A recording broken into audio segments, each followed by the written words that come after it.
layered on top of itself.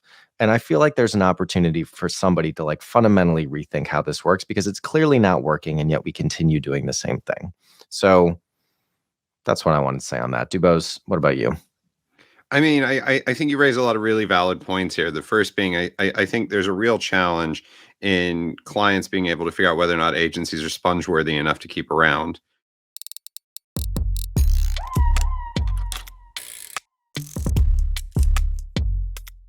Welcome to Punchy by Rival, where we take the gloves off to share the hard-hitting realities of the challenger marketing world. Each week, we'll break down the buzz and cut through the BS, the top stories and trends to tell you what you really need to know and do differently to grow your brand and career.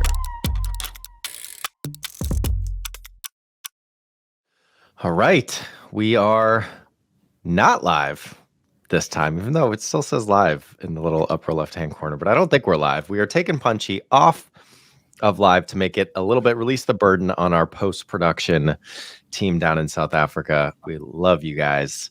So Punchy is still going to go out on YouTube and on your podcast player of choice, but we will no longer, at least for now, be live on LinkedIn. Today's Punchy is it's a family edition of Punchy. It's the three of us. How we doing? DuBose, I like your rival jumper. I'm glad that we coordinated that today. Exactly. It in no way makes us look like a cult instead of a consultancy, because luckily Jenna's not wearing hers. I was wearing mine until I got into this room that's 85 degrees, either Celsius or Fahrenheit. I'm not sure. It's very sweaty in here. Called consultancy. That's not a bad name, actually. That is actually already a consultancy. So I think we are not associated. I mean, everything is a consultancy when we were naming Rival. And by the way, I will go to my grave with what the original name of Rival was going to be. Are we not supposed to tell people that? No, we're not supposed to. I've told loads of people that. Never tell people that.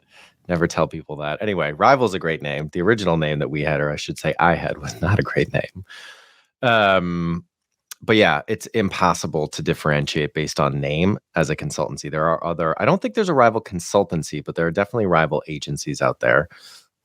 Maybe we should form a club.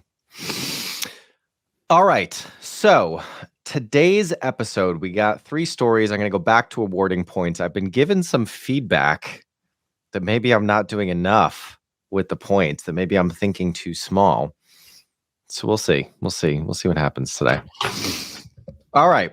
3 stories, starting with the first from TechCrunch. OpenAI quietly releases GPT 3.5. So OpenAI first released GPT 3 in an attempt to demonstrate that AI can write almost as perfectly as a human. Whilst there are flaws and bugs to fix in time for launch for GPT-4, which will likely come in 2023, they've quietly launched GPT 3.5. GPT has been trained on relationships between sentences, words, and parts of words by ingesting huge amounts of content from the web.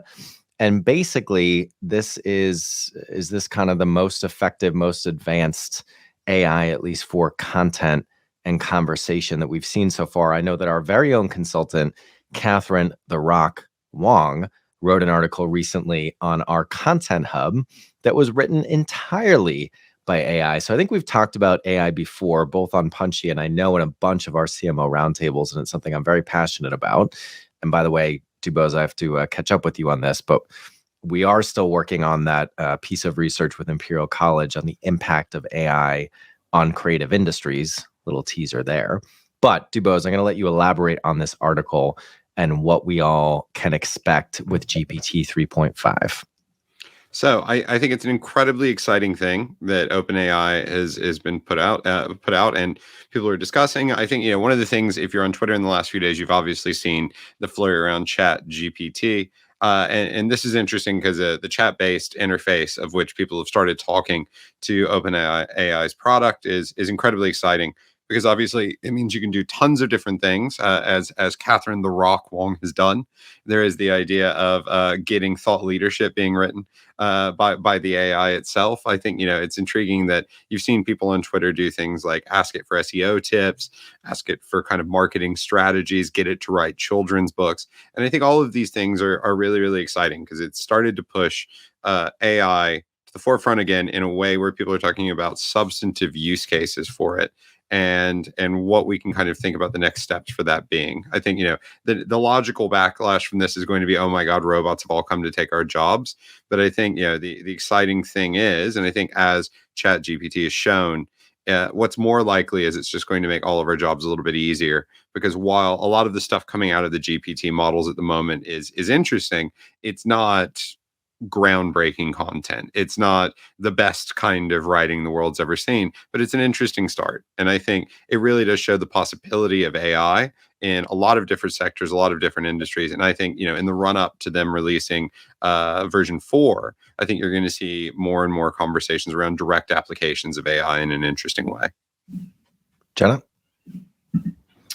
Yeah, I don't know that I would say like I'm excited about this. I will say that one of the things that I like the best about the release of this is that this version of Chat GPT comes with significantly more checks on the outputs that it's willing to provide that are a little bit more ethical. And again, like with some guardrails attached to it, like you can't ask it what's wrong with the Jews and get like things about like Holocaust denial, for example, which is absolutely huge.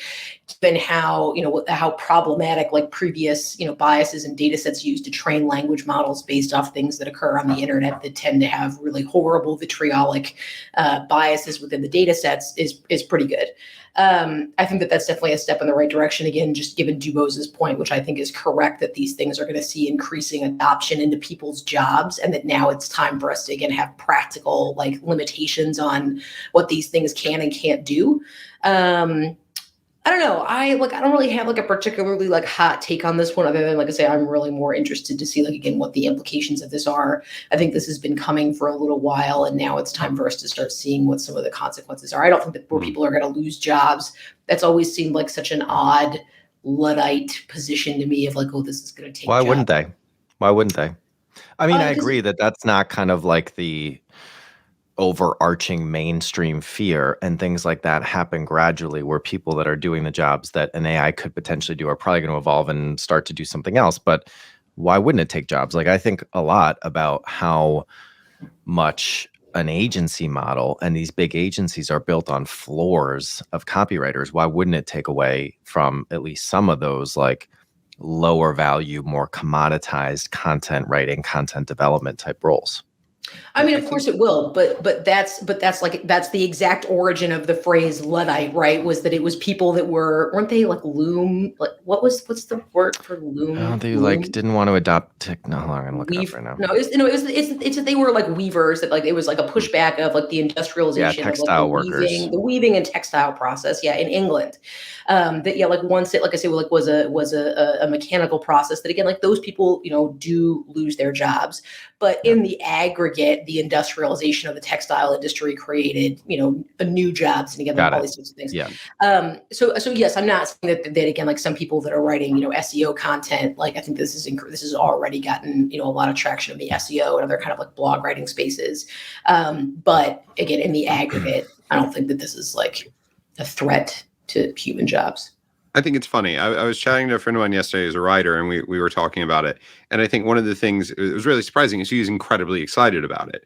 So you would go, someone who's probably spent a year trying to write one play before can see a robot do the same thing in minutes. And I think it's intriguing because what he was excited about was the idea that play that's kind of auto-generated is never going to put him out of business. But at the end of the day, it's an amazing basis for someone to then draw, edit, and perfect. Like if it can get him 70% of the way to a story that he's excited about, and he can get it the other 30%, it's a collaborator, not a replacement. And I think, Eric, to your point about the agency model, like the agency model is 20 or 30 creative teams for every creative director. We're not losing the creative directors here. What we're doing is just adding more creation. There's always going to need to be someone who's in that iterative process who sits there and goes, dial this up, dial this down. That doesn't make sense. Change this. And I think, for all of us who've ever dealt with good creative directors before, the art of giving feedback is a difficult one that you have to learn over time. And I think the interesting thing that we're seeing with GPT-3 or Chat GPT is the idea that people are already talking about how to perfect prompts. People are already talking about what kind of inputs get the best outputs. That's just good creative direction. I think what we're going to find more and more of is the importance of creative direction and editorial is going to go up with this as the generativity of kind of base content increases. Also, like, is there any copywriter that is going to complain about, like, oh no, a robot is taking my job of writing 30 different versions of the exact same tagline? Like, no copywriter was like really getting great creative satisfaction out of their job for having to write search copy points. You know what I mean? Like, this is kind of one of those things that's like, oh, we're going to lose jobs. It's like, well, are those like good jobs? Like, are we really like that upset? Like, a lot of people who go into like copywriting for these things like end up being frustrated by like the lack of, I think, like truly creative output that they get to do writing, 200 versions of the same SEO blog post kind of deal. Yeah, I think this is a net positive. I think as someone who's a junior strategist who had to write a 2-page brief for 5 lines of search copy, I think everyone involved doesn't want to have to do that again. So please let our robot overlords start to figure out the best way to sell bacon sandwiches. That's what it was for, by the way. I don't even know who Googles that. So the whole thing was a debacle. Bacon. I'm convinced bacon makes everything better, and you can't convince me that I'm wrong. Didn't make this better, Eric. It did. I feel a little bit better now that you've mentioned bacon and brought that into this conversation. Extra points for you, DuBose. I guess my point of view on this, I don't think there's any like real punchy take on this news. However, I think it's more significant. I think this topic is more significant. I think I always think of you overestimate how much change is going to happen in a year and underestimate how much change is going to happen in 10 years. And I think a lot of this conversation has been more focused on the 1-year thing. I think if we take a step back and think more, well, forget everything we know about how things have been done with this technology and where it's at right now compared to where it was 10 years ago and how much it's going to accelerate, improve, evolve in the next 10 years, I think it's going to have a significant impact. And also we're talking about the creative agency industry. What percentage of content overall comes from, creative directors and senior copywriters and things like that? There's a massive, massive long tail of people who are employed in industries that are built on, putting words together for the sake of marketing and many, many other things. And I think that where this is going to go is going to be much more disruptive in that 10-year time horizon for our industry and many others than we might think. And the other thing I would say is I jotted down a note. I've played around with some of these tools out there, but it's changing so quickly. And so I think, for people listening, one thing I would say, one actionable tip I would say is just go spend time with this stuff, because you can read the headlines, you can even read the articles, you can listen to people like us talk about it, but actually testing them out. And that's probably something we should do for Rival for some of our own content. Is I know Catherine did already, but is probably just use it a little bit more and see what it can actually do. All right. 1,988 points for DuBose. 1,245 points for Jenna, and 10,000 points for Catherine the Rock Wong, because she is. Are you saying that the bacon premium is like 700 points? Bacon premium is high these days. I mean, supply chain, inflation, it's a very high bacon premium. And we're talking American bacon, not British bacon. This is streaky bacon. That stuff is disgusting. Has to be American bacon. Story number 2. Meta's business model has been declared illegal in the EU, and it can no longer run personalized ads without consent. Jenna just threw her hands in the air if you're only listening to this episode and not watching. So when GDPR came into play, Meta believed it could, quote, bypass consent by arguing that ads are part of the service, quote, it contractually owes the users and therefore they must serve personalized ads. Instead of having a yes/no option for personalized ads, they just moved the consent clause into the terms and conditions. This is not just fair, but clearly illegal. Jenna, what's going on here? Huge win. So for some background, for those of you who do not know, the GDPR requires that you must have a legal basis for the data that you collect. Facebook, or Meta, as I guess we're supposed to call them now, tried to argue that their legal basis for collecting data was that they contractually told a bunch of other people, advertisers in this case, that they would do so, which is the stupidest, most circuitous legal argument I think I've heard. Well, maybe not ever, but like definitely in the last like 12 months. So pleased. The Irish Data Protection Committee, I think, like has filed this complaint, and they've gotten their hand appropriately slapped by the European Data Commission on this. And that now, actually, like I said, that there's parity coming, where actually Facebook does need to collect consent the same way that other publishers and other data collection firms like need to, and that they can't just kind of parcel this one into terms and services or terms and conditions that nobody ever actually reads. Again, the Schadenfreude on this one is really off the charts. I'm so pleased when companies do dishonest, stupid things and then get in trouble for it. I think that this is like one of the best case studies in it would just be easier and better for your business if you would take the short-term hit on like the revenue or whatever else and do the right thing like from the get-go, rather than spending however many years and however many thousands or millions of euros on the legal process to tell you what you definitely already knew, which was that this is illegal.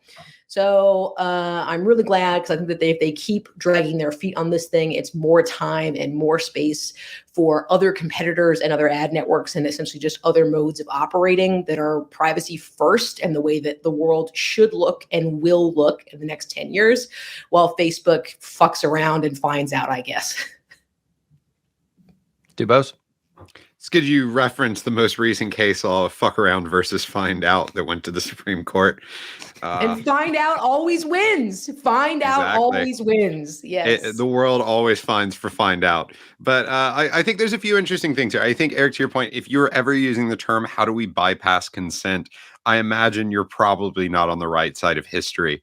And I think there's an intriguing thing here on the implication that advertising is inherent into the service, which I always thought was quite an interesting one, because I think it's one of those moments of complete and total truth that you wouldn't ever get people to say intentionally.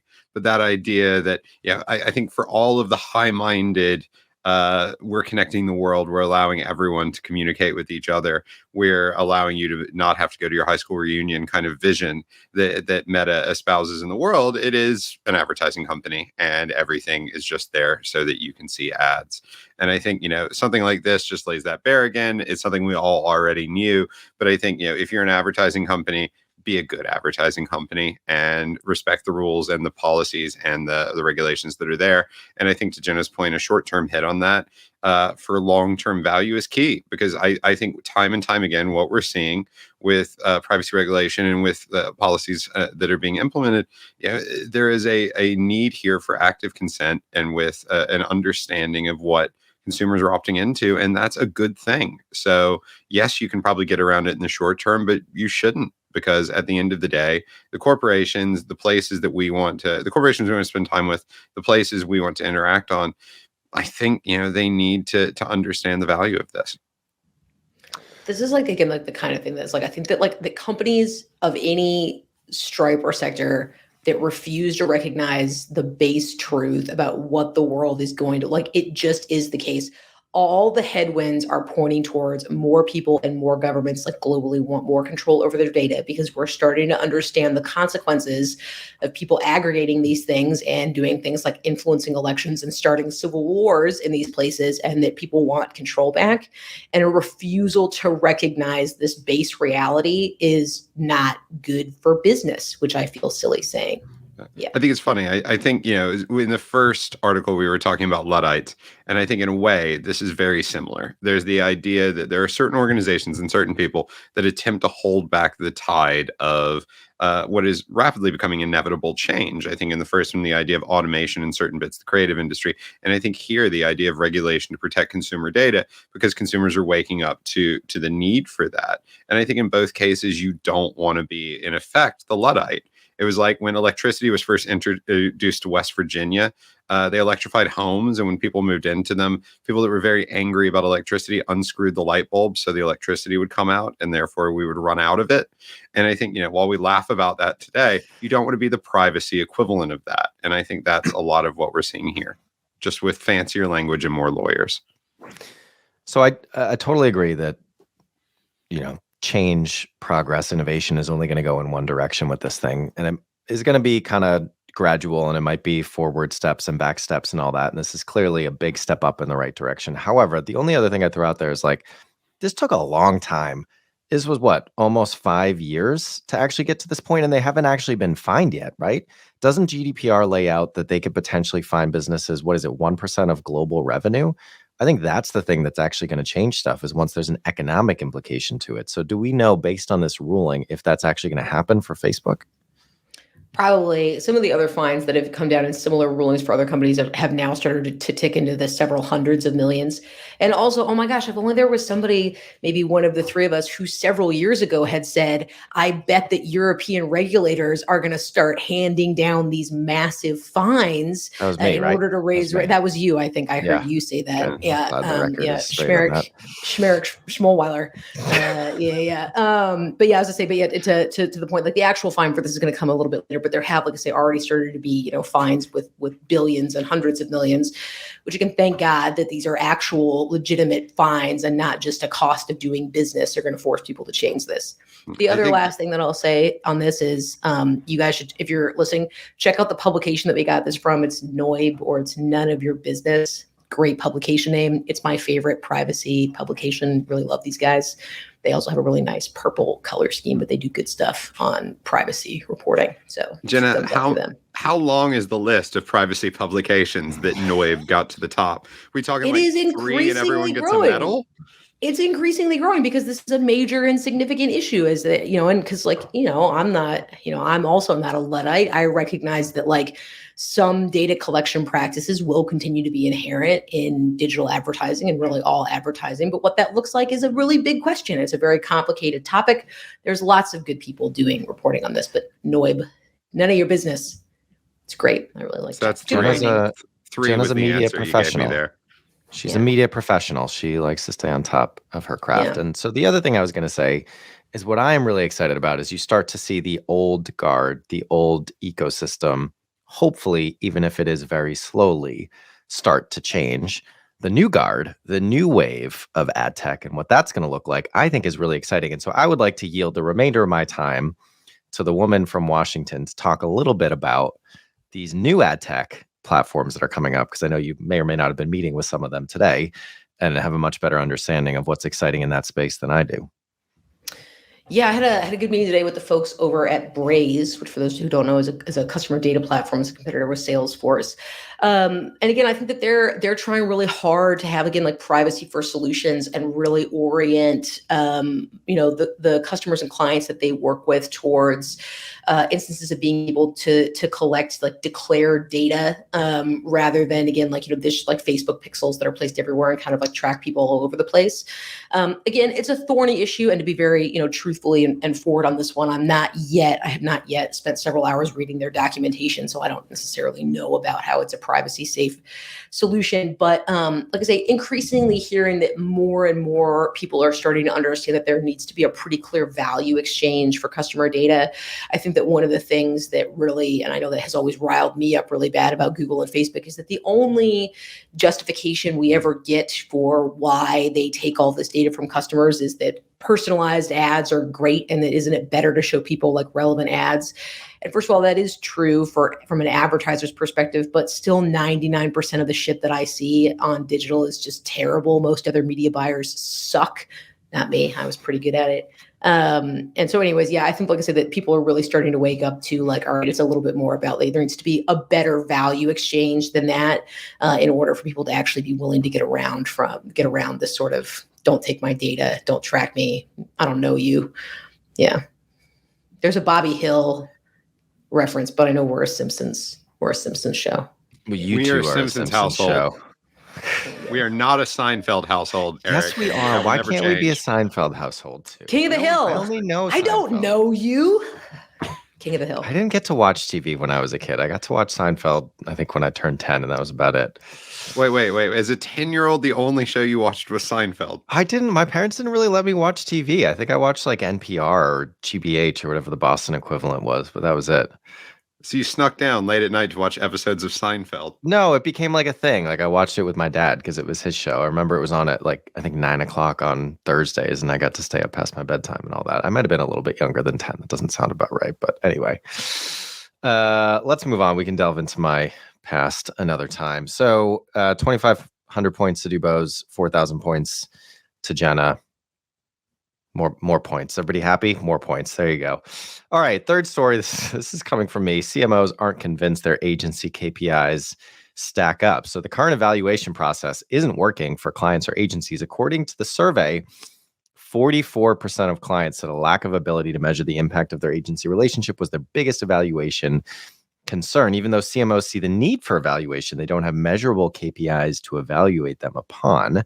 53% of agencies surveyed, however, revealed that often the conflicting client needs and siloed structures were to blame for ineffectiveness of agency work. So basically, the TLDR here is everybody's blaming each other, and a lot of people think that the current system isn't working. My take on this is I don't really understand what this article is about. So first of all, they only interviewed 50 organizations, and I think that the only change they found, so research from the global organization conducted in partnership with procurement businesses revealed 56% of agencies are being assessed compared to 54% in 2022. So that basically means like nothing has changed. And in our collective experience, what do we have?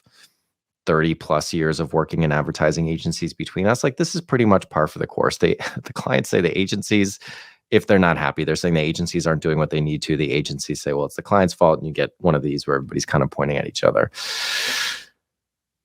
I don't know. I picked this story because I think, we talked about the 360-day procurement terms last week, and we've talked ourselves about why we establish Rival as a consulting firm and not an advertising agency, in part because we think there's a lot that's broken with the traditional advertising model. And so I guess two things that I would say to part of this.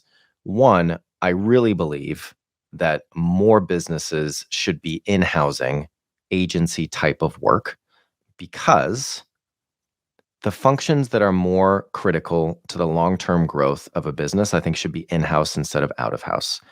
If you're a technology business, you would never outsource engineering. I think more organizations need to view marketing as a core innovation function and growth driver of the business, not a cost center or a distribution function. So that's the first one. And the second thing is, and I don't really have the answer for this, but I just think the agency model needs to get rethought. And that's like a big sweeping statement. I don't necessarily mean it that way, but I feel like where we are with a lot of how particularly big agencies and big client organizations work is just kind of like little iterations of how things have always been from like 100 years ago. It's just kind of like layered on top of itself. And I feel like there's an opportunity for somebody to like fundamentally rethink how this works, because it's clearly not working, and yet we continue doing the same thing. So that's what I wanted to say on that. DuBose, what about you? I mean, I think you raise a lot of really valid points here. The first being, I think there's a real challenge in clients being able to figure out whether or not agencies are sponge-worthy enough to keep around. And I think, because it's a Seinfeld reference, Jenna. See, this is why we're not a Seinfeld household. Do it. Because no, I already did. Oh, you did it. I missed it. It's not sponge-worthy. There's an entire episode about is someone sponge-worthy. It's a thing. Eric, how many episodes of Seinfeld have you actually seen? I think I vaguely remember that. I'm rewatching them with my daughter though, so I'll get back up to speed. Okay, that's an episode about discontinued birth control that Elaine deems men are either sponge-worthy or not. So look forward to the family viewing on that one. But just generally, I think the interesting thing here is I think one of the things that's always struck me is advertising agencies, marketing agencies, whatever discipline within it you want, attract amazingly creative, amazingly talented people and put them in a business model that's just not fit for purpose when it comes for getting great output. I think we were having a conversation with Rory Sutherland on Scratch earlier this year, and I think he made a similar point where he went, the advertising model has incentivized and trained agencies to work on hours, not on output. And I think that's something we're seeing across the client agency relationship. This idea that you're paying for familiarity and access, not output and change. And I think, that's something that comes from the way agencies are selected. I think the pitch process is fundamentally flawed when it comes to let's do a fake dance on you staying up all night to figure out what you would do for my business. And then we'll start from scratch when we actually choose one of you, through to the way agencies are remunerated and the way clients build relationships with those agencies. I think, I would put firmly at the feet of both clients and agencies the guilt for a dysfunctional and less effective than possible relationship. And I think we probably need to think, yes, what could organizations do more internally, but B, for the things that you are asking for externally, how do you incentivize real and proper change from those organizations and get the most out of their skills? I don't think many clients have really thought, what is the best operating relationship? Instead, they just go, what's the best agency? And I think even the best agencies put into a subpar working relationship are going to get subpar output. Me fail English, that's impossible. See, now that's a Simpsons reference, Eric, and that's funny just on the face of it. So there's that. Jenna? I don't know. Eric, I obviously agree with you that I think that more places should in-house their functions, in particularly like on the media and like go-to-market side of things, where coherent like data connections like across teams and like reactions and like planning things that involve product teams and sales teams and marketing and frankly just more disciplines in-house. I think that those things need to be in-house. So I think to the point of in-housing versus we've got to come up with a better term than out-housing. I think there's out-housing. We're going to make it stick. Look, if you outhouse things and it goes to shit, that's expected. But I think, the trick here overall is a balance of the skills that you want to do internally and you want to own and you think are mission critical to your business should be held internally to an organization. The things that are going to be too costly and too specialized to learn and bring in, yes, go to agencies for those. And I think I'd love to see the market start to push more towards an idea that specialized agencies can have viable business models because that's what clients are focusing on, asking for, and paying the right price for. At the moment, we're not seeing that in the market. So I think a lot of what Jenna is raising is there's some interesting market forces that are holding that back. That was my best Jenna impersonation. I think that was pretty good. Well done. Now it's just you and I here in our rival hoodies. So now we definitely look like a cult because there's only the two of us. Club. But I think what you were talking about before with like the business model, like every organization behaves based on how it makes money. And so fundamentally, I think that's one of the things that needs to change. And it's much more complicated than that. Like, we're looking to do this as Rival. We tried to do this at VaynerMedia, trying to have some variable compensation that's based on the output of the business that you're working with, not just what you deliver as an agency. And it's hard. And I think clients need to take steps in that direction as well as agencies need to take steps in that direction. But I think it was you, I can't remember if it was you or Jenna, kind of saying like everybody just kind of defaults to which agency do I want, not what do I want in an agency or what do I want it to look like. And so I think that that's interesting. And I don't know. I mean, there's a lot of money being made the way things are, and it's tough to get people in particularly big big industries to change. But I think there's definitely something broken here, and hopefully somebody can start to fix it. Jenna, we lost you. Did you want to continue your rant, or feel like you got your point across? It's so hot in this room. My computer restarted. I was saying that I think that like even if they do pull functions in house or kind of like regardless of how the agency selection process is reformed, I think that this is just an inherent problem with the fact that people are bad at describing in objective numeric terms anything for starters, but especially relationships and the value of outputs. Like even if I just think about the difficulties that we have getting clients to understand or align on KPIs strictly for single campaigns or like marketing objectives where, they do not understand the limitations of certain numbers like CPA or how those things are reported, that I think that like this is partially an agency problem and partially that humans are not data driven. Like it just does not matter. Like no matter how smart or data capable or statistically minded or quantitatively interested somebody is, the human brain is not wired to describe these things in terms of numbers in any reasonable capacity. And I don't really think that there's a change in a process or a model that will essentially overcome those things. I think that that's just like, the rational man is a myth kind of deal. I think it will get better. I think it probably has gotten better, as there was a couple points in the survey about like clients are a little bit more open to feedback, that agencies feel that a little bit more. I do think as things get in-housed and people do start to understand more comprehensively that marketing is a growth center and not just a cost, that will improve. But I don't know, barring an X-Men style evolutionary leap, I don't think that we're, going to be wired at all better to evaluate agencies or complex relationships like this on the basis of KPIs. Evaluating agencies would have been the worst superpower in the X-Men. What do you have? I have claws. What do you have? I have laser eyes. What do you have? The ability to value marketing agencies instantaneously. That's better. Clearly would have been in high demand, though. Yeah. It would have, but you wouldn't take them on the missions, right? Like they'd just be stuck at the mansion. Depends on the mission, numbers, I imagine. It depends on the mission. Better than that guy that melted into a puddle. That's a terrible superpower. Oh, there are puddle-related challenges like getting under doors mostly getting under doors. But, and being beaten by a mop probably makes it less impressive, but still. Oh, God, sometimes I can't believe this is our job. Okay, we are well over on time. I'm going to award points. I'm going to give myself 10,000 points because I give out the points and I get to decide. DuBose, I'm going to give you 3,000 points. Jenna, I'm going to give you 4,000 points.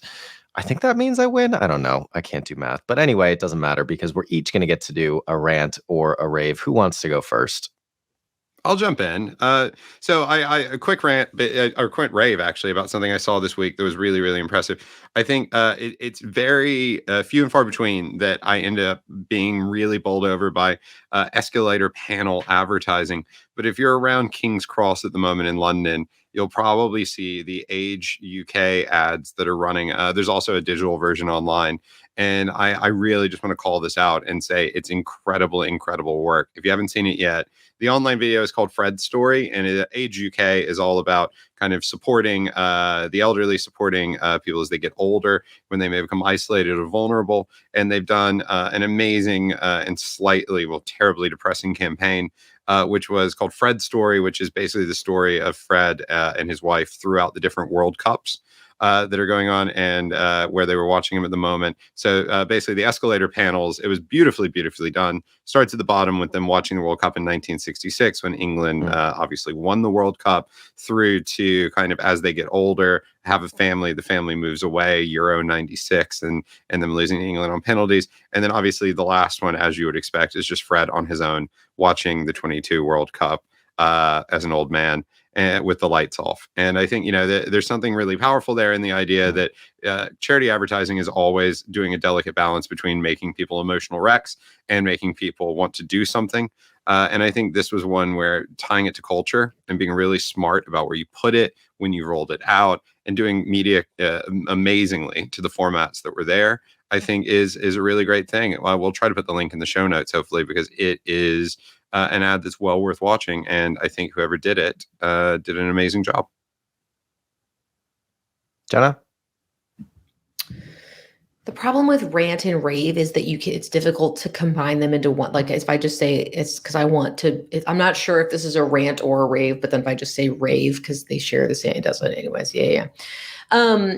I guess like in the same topic that we had earlier, I have very strong feelings, but they are still ambiguous. I do not yet know how I feel about this around Amazon's recently announced pilot to potentially pay people $2 a month to monitor the traffic, like on their phones, and like when people actually see ads.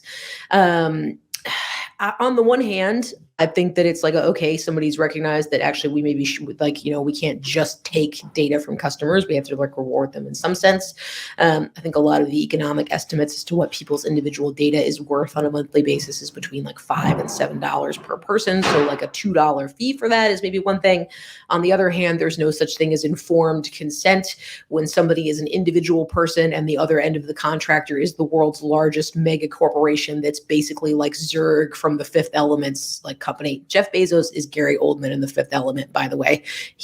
That's my hot topic for that. And yeah, I feel really strongly, but I don't yet know if I feel positively or negatively about it. Sometimes I can feel ambiguously strongly. Also, rave, we made scrunchies women in leadership Rival positions. scrunchies. Women in leadership positions. They were selling making like hotcakes They are indeed. at We're the going to have Zag to get Out another event Yeah. on Tuesday. Yeah, we're gonna Don't have to ginger make those another order. scrunchies. I've got the rival scrunchie, and it is amazing for these luscious Because locks. that is So, the purpose of diversity in leadership positions, is that when diverse people are put in those positions, their experience benefits all people. it does. It's kept the Boom. hair out of my eyes. There you go. Yeah. So one quick note from producer Viren before I go into my rant. So apparently Meta has already been fined £1 billion for GDPR offenses, but the actual fine for this new offense and this new decision is going to come in 2023.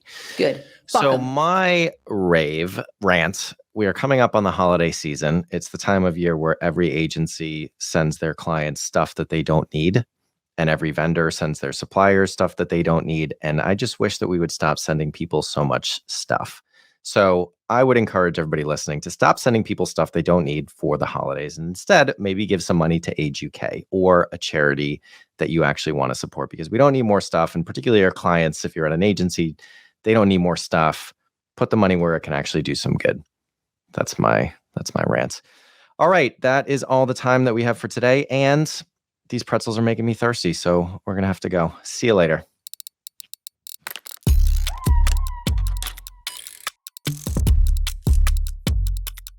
Punchy is a production of Rival. We are a growth consultancy that builds challenger brands, strategies, and capabilities to disrupt categories. If you want to learn more about us, check out wearerival.com. If you want to connect with Jenna, DuBose, or myself, email us at media@wearerival.com or find us on LinkedIn. If you enjoyed today's show, please subscribe, share with anyone you think might enjoy it, and leave us a review. Thanks so much for listening, and see you next week.